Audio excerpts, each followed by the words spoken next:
White History Moment. Nick is here. White History Moment.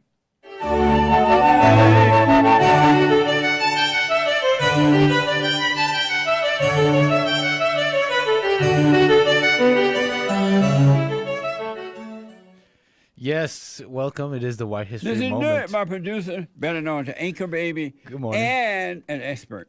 Good morning.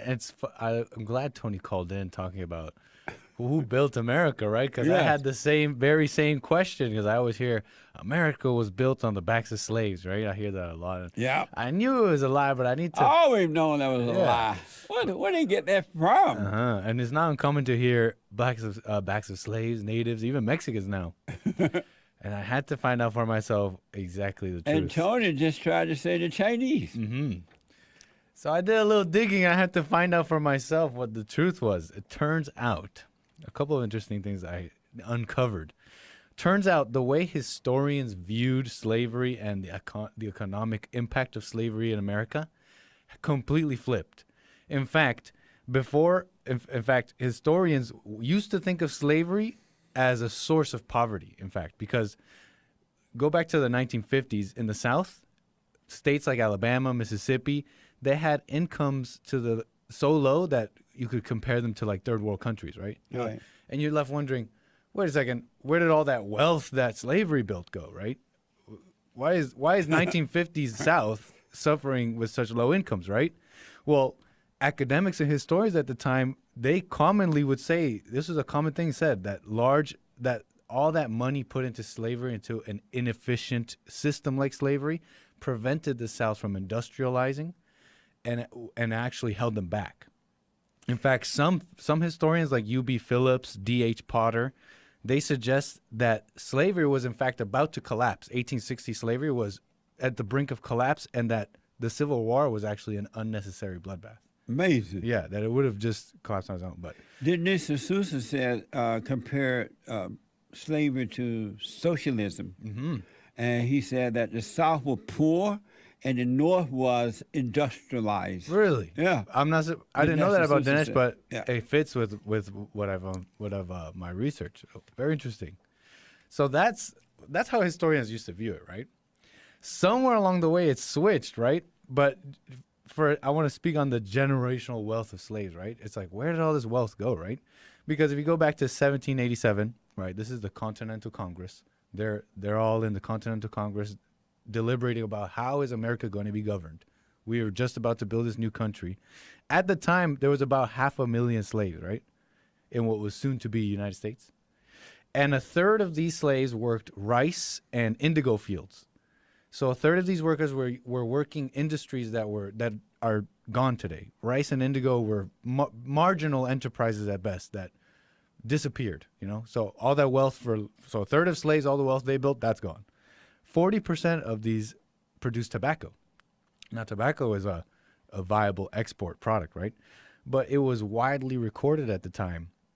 Even George Washington testified about this. That after the slaveholder of these tobacco fields paid to support their workers, their own costs, the cost of health and food, everything, that the cost advantage of slave labor wasn't viable.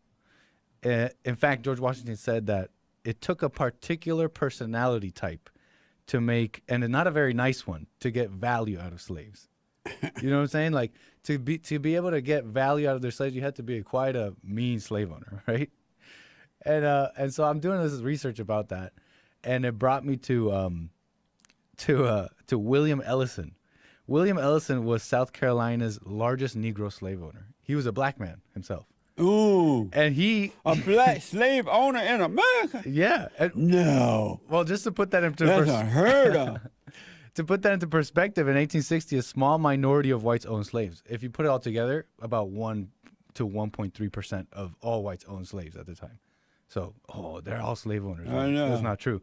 But Duke University records that 28% of free black people in just one city, New Orleans, own slaves. Very Wow. disproportionate. And in fact, very successful too. William Ellison was so successful that he actually put a lot of his white competitors out of business. So I'm thinking, wow, because I heard James once say that black slave owners were meaner to their slaves than the whites were. And I'm like, if I think about what George Washington said, that you had to be quite a mean slave owner to be successful, Yeah. I think it fits. So, I mean, so it brings us to cotton. Because everybody says, okay, so well then where did all the wealth come from? Cotton, right? We come to cotton. The world wanted cotton. The cotton gin was invented. Started growing mad cotton all over the United States, and it became a very viable cash crop, right? So this is the part where people are probably thinking, oh, so that's where all the wealth is, huh? That's how America was built, by slaves. They grew the cotton. No, that's just not true. And so this is where the whole narrative flipped. I came across this guy named Edward Baptist. He's the author of The Half That's Never Been Told, right? And he is a historian, right?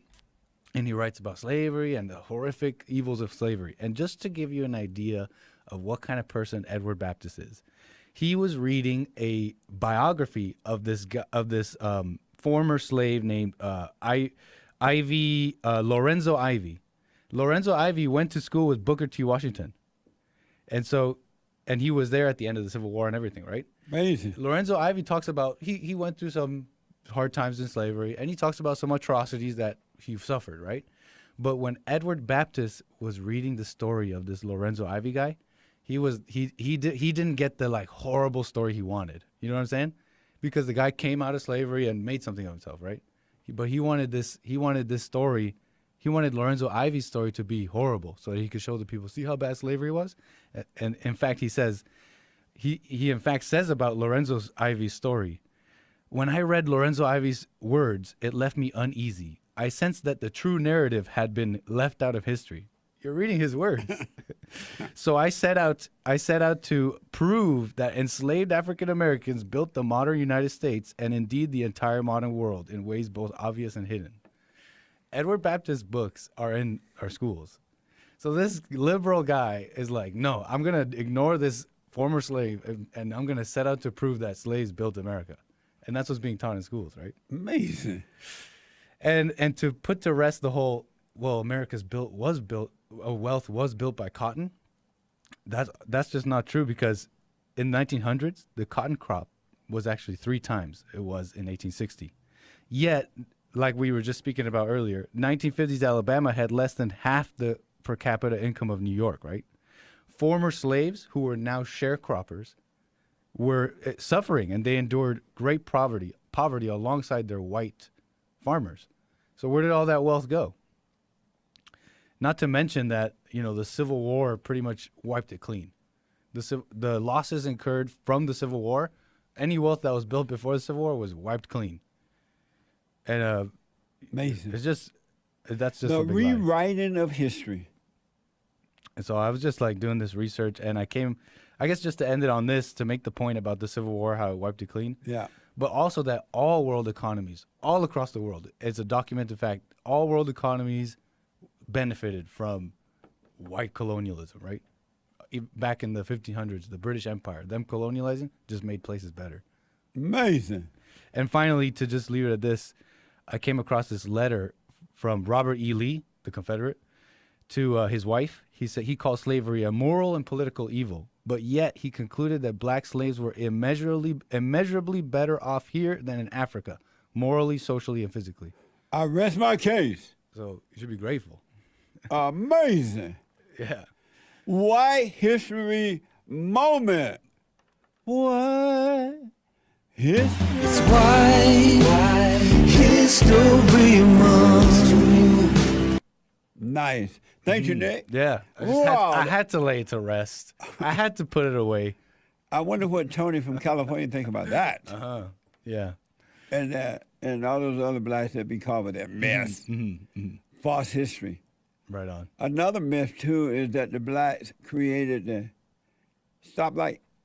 Oh, that's a myth. That's a myth. Black Black people, is- y'all ain't create no stoplight. Blackinventionmyths.com. The stoplight is on there.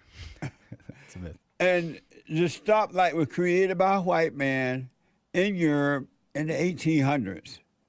And Chris, you said maybe you think that the black people thought about putting a yellow light between the green and the red. I thought that's what contribution. started the myth that they created the traffic light, that I think a black person was involved in the implementation of the yellow light. I could be incorrect. I thought that's what I read, though. I think you might be right about that. That a black person either suggested to add the yellow light or they did some research on it or something like that. And so they're like, aha, the black man invented the stoplight.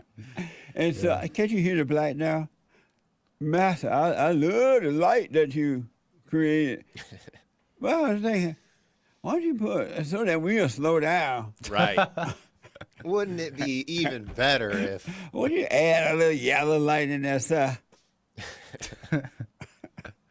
Yeah, I think you're right about that. I've heard that. Amazing. Yeah. Yep. Rewriting of history. Yeah. You know what? I just remember something. Just to put it to rest, for those that really just can't put it away. At the height of cotton production, it Yeah. was just the 1% of the whole GDP of the country.